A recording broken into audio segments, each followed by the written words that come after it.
Ça rejoint un peu les enseignements d'Hypercarote aussi, qui est le riche, celui qui se contente de ce qu'il a. C'est aussi un rapport au monde qui est en jeu ici.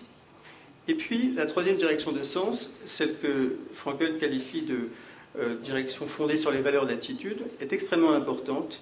Et Dieu sait que le peuple juif a souvent recouru à cette troisième direction de sens.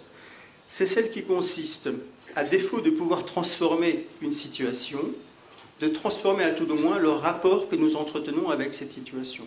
Si nous sommes frappés par une maladie incurable, si nous sommes victimes d'une contrainte ou d'une menace qui peut, y compris, avoir raison de notre vie et qui peut nous amener à mourir, eh bien, là aussi, dit Frankl, il est possible de non pas modifier la situation, mais de modifier notre rapport à la situation.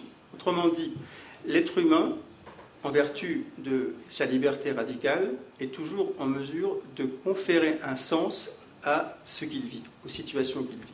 Maintenant, ce qui est très important, c'est de comprendre aussi que, bien entendu, Frankl suppose que ces trois directions de sens sont en quelque sorte, en tout cas pour les deux premières, fonction de la subjectivité de chacun, ou bien du style de chaque culture. Ça, c'est très intéressant aussi, le lien qu'il fait de l'un à l'autre, du singulier au collectif, de l'individuel au collectif.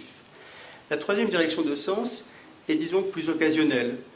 Fort heureusement, nous ne sommes pas toujours astreints à nous mesurer à des situations tellement inexorables que nous dussions en appeler à une modification de notre attitude mentale pour que ces situations nous soient supportables.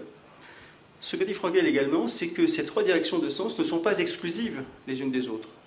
Un même individu, de même qu'une même culture, au cours de son développement, à travers des années, des décennies, pour un individu à tout le moins, des siècles pour une culture, sont susceptibles de passer d'une direction de sens à une autre. C'est-à-dire que dans une même vie, dans une même histoire culturelle, on peut observer qu'une même identité va se renouveler en passant des valeurs de création aux valeurs